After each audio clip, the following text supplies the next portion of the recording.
What an exciting day it is today, you guys. Redcat is announcing their new Ascent Apex right here. Check it out on the box. It's already out of the box. It's sitting right here. This thing is pretty sick. I personally believe that the 1/18 scale crawler game was completely changed when Redcat came out with their first Ascent. And it really is what got me into wanting to do some of our competitions with the 18th scale. We'd been doing them in the minis for a while, but hadn't really found the 18th scale that was really something that was easy for us to implement and get people excited about. And then the 18th, the Ascent 18 came along, and it just changed everything. Out of the box, it was so good. This one is gonna be even better out of the box. This thing is pretty comp-oriented right out of the box. So we'll talk about that, you guys, but I don't want to be sitting here on this side of the camera to tell you all about the cool stuff about this. Let's get on the other side, let's get up close on this thing, and let's show you all the cool things that are going to make this an awesome platform. I'm saying that I haven't even driven it yet. I'm basing that on my other experiences with their platforms, but I think that based on what I've seen with this so far, it's gonna be next level, guys. Let's take a look. All right, first things first, let's just take a look at the box here because it's gonna explain some of the stuff that we're gonna be seeing as we uncover it and look through it. But it is running a Hobbywing brushless system with their 4 kg Metal Gear micro servo installed. This does come with a bed in the box, you guys. I have it tucked over here. But they were smart in that they did not pre-drill it. It's gonna make it a little bit more work for the people that wanna add the bed. But those of you that want to do something else or have it as a comp truck like this, you have all these holes open in the back of it. So they built it so that you could expand it, but you don't have to. You can use it just as it comes out of the box. It comes in two different colors. We'll get back to the box. This metallic red, or this is the dark metallic gray that I have here, which looks really, really sharp. Looking at the bottom, 18th scale, 4-wheel drive, brushless, carbon fiber chassis, and the weight bias on this thing is 60/40. So it's got more weight to the front of it. It also has an angled skid. We'll talk about that a little bit here in a minute, but let's get back around. It comes with a 3S LiPo battery. They're kind of pointing out the wide axles on this. You can see that carbon fiber. And that's really kind of all they're gonna show us here. High clearance, wide portal axles, 3S included. It does also have a radio that comes in the box, and there's some cool things about this radio. One of them being, it's got a little LED light on the front of it here for night use or whatever, looking around, checking out on the inside. Bind button, throttle reverse, steering reverse, and then you've got your endpoint adjustments and your two trims, throttle and steering. There's a channel 4 and 3 buttons here. It does not come with batteries, so I already put some in. And I don't know what this on the bottom. Maybe you guys could tell me in the comments if you've seen this before. Is this just a little storage thing? You can put like a wrench or something in it, little parts. I don't know. But yeah, so then you get the bed. And the bed comes with all the attachment pieces and different things. It looks like you've got some other plastic portal pieces in here at ends, because what they did is they have brass already installed on here. So we can take off one of these wheels. We'll get a little closer look here. What do you think that is, a 5? Yes, it's a 5. So it does have bead lock wheels. Here, just plastic bead locks. These tires, while we have them and are looking at it, are pretty meaty. I mean, they've got some definite tread to them. Those things look aggressive. They've got foam in them. They sound like they're vented, but you can see here how it's all kind of held together with these screws. So if you wanted to put these tires on different ones, you could. These are 1.3 wheels, inch wheels. They're not the one that we've seen on other trucks. Some of the other smaller scale. But you can see the brass outer part of your portal box. The inner is still plastic. You also have a front diff cover that is also brass tucked in here behind this plastic steering link. Plastic links still, we'll just kind of point that out while I'm here. So they've done quite a bit of upgrading, but you're still running plastic links throughout and plastic drive shafts. So wheel can go back on now. Well, actually, let's take off the body and we'll get a look underneath. It may let us see a few other things. So big long pin comes through the back right here. And the way that I was doing it was I was pulling the body against this and back off because it's got little hooks here that grab on to this front piece. So I was starting even by attaching here, and then I'd pull it forward over and off like that. I don't know. That's just kind of how I figured to do it. Your 3S battery is strapped here to the side. Little 200 milliamp hour 3S tucked right here. We'll leave it off so we can see a little bit better in here. Transmission. You've got the, it is, what is it? 3500 kV. Let's see if you guys can see that if I zoom in. Right there on the motor. It says 1621 and it's 3500 kV. You've got that mini 24 Hobbywing ESC, the Redcat / Fly Sky receiver box right there, plastic shock bodies, and then you can see the chassis. And there is a little bit of an angle on that skid right there. It also has a little 5-degree slant, but it also kind of curves as it goes on that skid plate there. Look at the clearance that you get with these portals, especially here in the front. You can see with these knuckles, and you get all kinds of steering. It'd be easier to see if I put the wheel back on what kind of steering you get. I mean, it's pretty aggressive how much steering you get. But they have really kind of knocked this out of the park. I haven't used one of these Hobbywing brushless systems yet, so I'm excited to see how smooth it actually is. We're just putting the wheel back on there for you guys. But yeah, looking at the bottom again, plastic. Plastic is good because it slips. Links, that would be one thing. Some people will keep them and they'll melt them and bend them and stuff like that and go crazy. Other people will replace them with metal links, steering links, especially because they will tend to flex under extreme pressure in a high quality servos that some people will use. But man, out of the box, what you're getting here is pretty impressive. There's tons of clearance. I'm going to drop the camera down here because you'll be able to see underneath the car a little better. So we're going to go for a little ride here, you guys. Welcome to table level. We're going to have to probably brighten up a little now that we're down in this low. All right, somewhere in there. But look at the clearance. That is a ton of clearance underneath there. Well, here also there's the charger. It's just a little USB charger for 3S because it is a bigger LiPo size. Reference point, what do I have? A stock SCX tire or something? I mean, you almost can clear it. Not, I guess, from the axle point, but still quite a bit of clearance, you guys, in there. So we're gonna get this battery charged up and we're gonna get it on some rocks for you guys and show you what it can do. But let's go ahead and just plug in with what we have and see what we're looking at as far as just how smooth this feels. We should have enough battery life usually in these when you get them, because they're in storage mode, that we should be able to get a little test. So hit the on button, which is this one right here. It's beeping. Servo's pretty quick. For a stock servo, not bad. Let's see if we can turn our EPA up, our endpoint adjustment. All right, that is all the way up right there. That's pretty aggressive. So it does actually run an overdrive and an underdrive. So it's a reduced gearing, they say, in the transmission, but then you're running like 11.7 in the front overdrive and 11.3 reduced in the rear, or flip-flop those. I don't know. Altogether though, you're running 23% overdrive. I can't tell you that much. I don't remember the numbers exactly, but let's just see how slow it'll go. It'll go real slow and respectable like. Okay, so it does have like it does help it. So when it meets resistance, it does have that drive that kind of helps it keep it going. That's nice.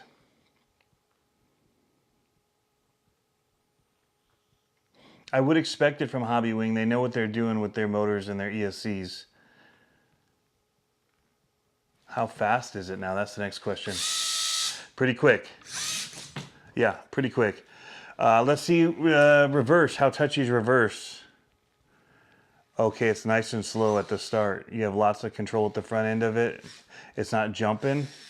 Even if this was the speed, it's not that fast compared to some where you get them and they're super fast. So very nice. You can see the overdrive for sure in that mode there. It's kind of fighting itself. That's nice. It'll help it pull around the corners, help it pull it up hills. I'm gonna go ahead and charge this, guys, and then we're gonna get it on the rocks. Very, very cool.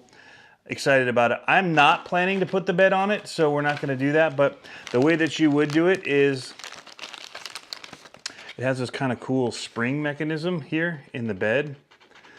So you take off this rear bumper, and they've got a new one that goes in that has receiving points for this, and they mount on the sides so that'll snap into place. But then you basically are going to remove these two. So you got to take off the receiver and take off this plate in order to take off these two little receiver things that go in the back here. And then they're going to be having to drill out these. They've got plastic pieces that you then put on the insides and then screw it together, and it holds them together. And then you use the front clips that are there and then this back little piece there to snap it in place. So it's pretty cool if you want the full truck bed.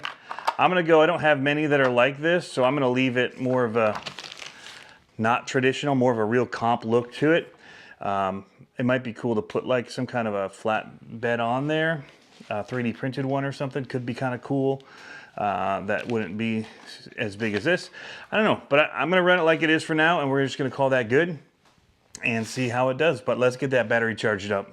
All right, guys, here we go. First run. Nice low angle, see some of this going on here.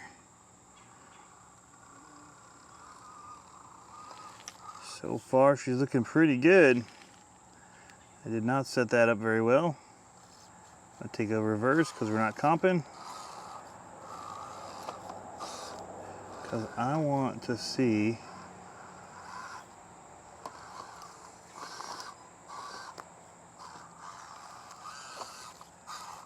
if it can make this. That's a pretty big break over here.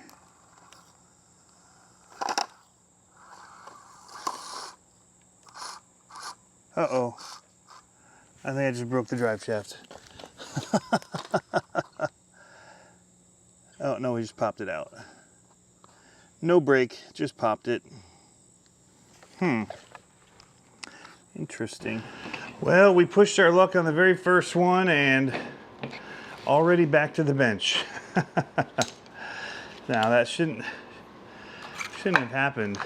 I'm not sure what I did to make it pop. Maybe the links flexed and stretched it extra. I don't know. We'll see if that's a recurring thing or if I just was pushing my luck. I thought I broke it. I have to remember they are plastic drive shafts. I was trying to fight through it being bound up, and I might have fought a little too hard. So we're just gonna go ahead and get these reconnected.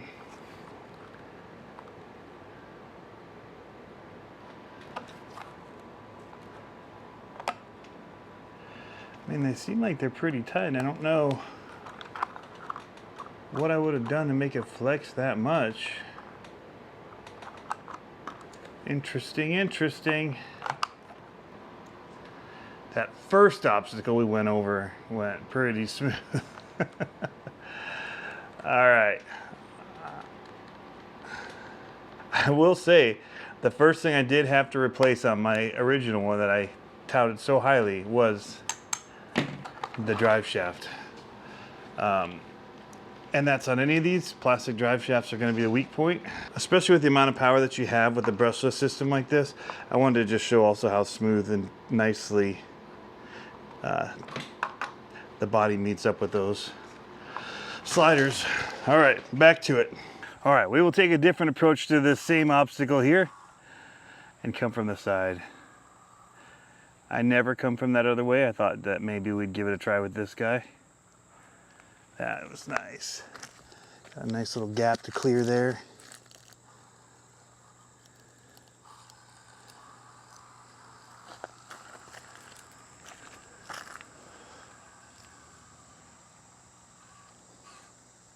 Oh, nice. Nice and flexy.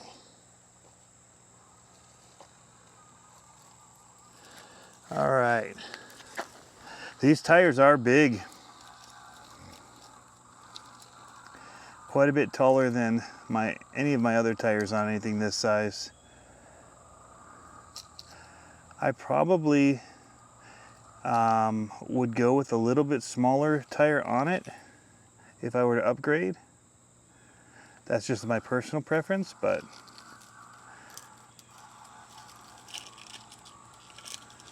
we'll see, maybe not. These might be a game changer for some of these obstacles that I wasn't able to tackle before. Ooh, it's getting crazy right now.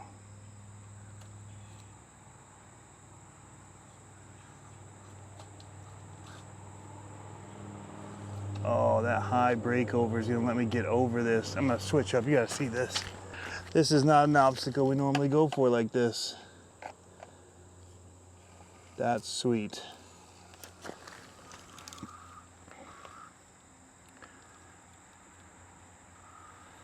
So good. All right, so now I gotta come back because we also aren't able to do it running this other way. So let's see if it can do it. The leaves are starting to drop here. Fall is beginning to set in. Autumn. Look at that. Oh my goodness, that is a big wide spread. It is just grabbing and getting over the top of these. Now the bigger tires are definitely what are helping here because we're already contacting this rock. If you watch any of my other videos, even with the first 18, these obstacles are tricky. Oh my goodness. It just pulled itself up that. So I will say it's kind of would be different if I had gates because that wasn't the line that I wanted. It's a very light truck. We're getting a little twisty. It's very lightweight, but I feel like the tires they've got big knobby treads on them, but they're not super grippy. So that's not a knock to the whole truck. I just feel like some of those lines where it was sliding off the rocks, it might have done better with a little bit different tread. You can watch these lugs though kind of wrapping around the rocks. It's pretty cool. That was quite a turn right there. Quite a turn. That was that overdrive kicking in plus the steering angle being as insane as it is.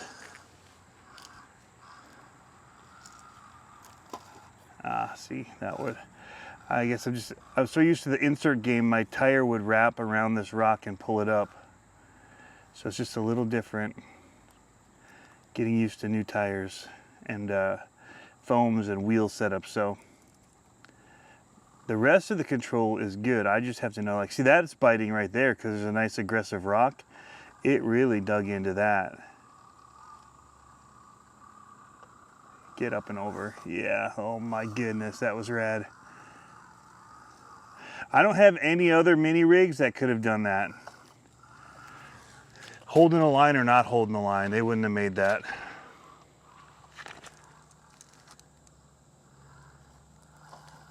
Yeah, we slid off it. All right, pretty impressive. Pretty impressive for a box stock truck. There's so many upgrades out there in the world. This has a lot of good ones done for you. Like this motor feels really good.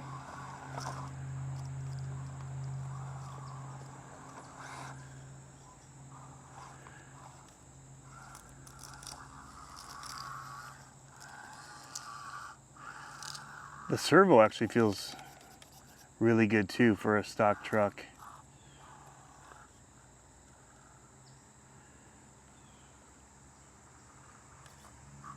Tons of steering. That's one of the amazing things about it. So much steering, so much clearance. The way they've got that breakover on it too, so a lot of people try to do that and they try to make them work and you still get hung up.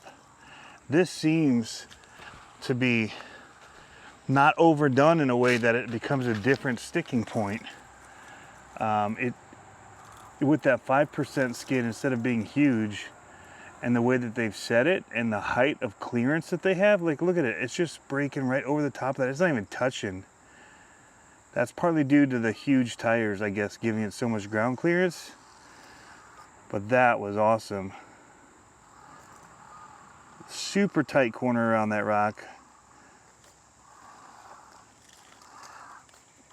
Oh man, I wish I could use this weekend at the Gauntlet.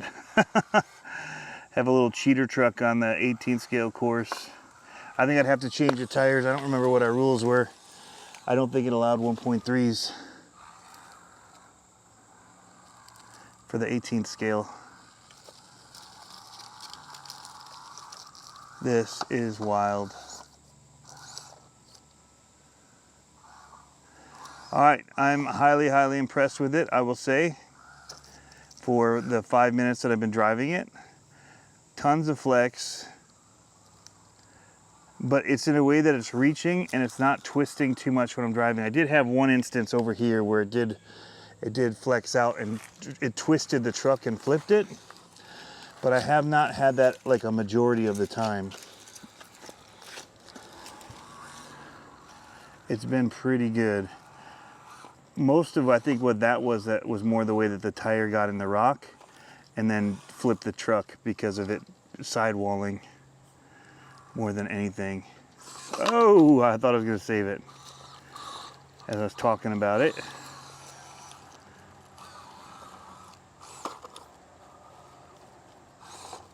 It was right in here somehow. I got that sidewall and it twisted out.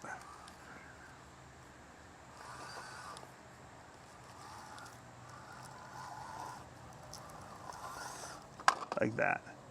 That rear tire dug into the bottom here. So I wouldn't even call that a flex issue. That was just the big tire being so wide that it caught the edge of that. I mean, there was ways I could have come out and through this. I was trying to go up and over, trying to take a hard line. I'm not looking for the easy things for this to do because it's pretty capable. Suspension feels really good. That was one of my favorite things out of the box about the Ascent-18. It's the only truck where I've really kept the suspension without doing anything to it. That's not true. I did move where they were to other holes that were already in the chassis. But other than that, I did not change springs, did not remove the springs, I did not change the oils. They, out of the box, just handle really good. I feel like they're the first one to get the mini shocks right on a truck out of the box. Same thing here. They've really got them laid down pretty aggressively for this. So they're really soft. But look at that. It's just reaching. Going so slow. Showing that twisting. Oh, so nice. What a cool truck. Now you have so much room too with this because the wheels stick out so far. There's hardly any body on this that you're having to worry about, and it just excels. Impressed. Even that's just flexing like crazy.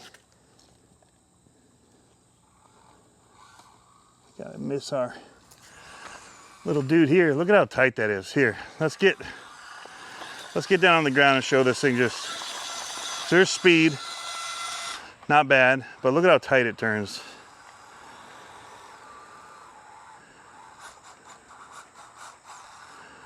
It's a pretty tight circle. Pretty impressive. All right, well guys, this is the first run of it. You'll see a lot more of this because this is going to be a truck I definitely am comping, and we'll see what changes we make along the way. We'll run it stock for a little while just so people can get an idea of what a stock truck is capable of. but I do think that there will be a few changes along the way. Maybe tires, possibly wheels too, because these wheels really even push it out even further, so there's a lot of width. And so with our gates, it may be problematic with the 7-inch gates. Look at that steering. I mean, my goodness. I have not driven the other high steer Redcat yet. And now that I'm driving this, I am just blown away.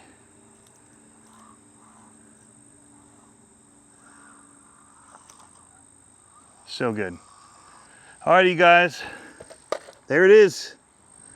This is the Redcat Ascent Apex, and it is quite a truck. Redcat, you guys kind of nailed it with this one. I think this is something that people are going to want. I think your other trucks, your 18s, are still going to be stuff that sells for people that want to do a lot of modding of their own anyway, or even with the stock chassis. It's a great entry point. And but this, with the brushless and everything ready to go out of the box, is, I mean, it's next level. If people are looking to comp more than they're looking to trail, you'll want to give this thing a definite look. It'll give a lot of trucks a run for their money, I'll tell you what. Anyway, guys, thanks for tuning in as always. Hope you have fun RCing. We'll catch you next time.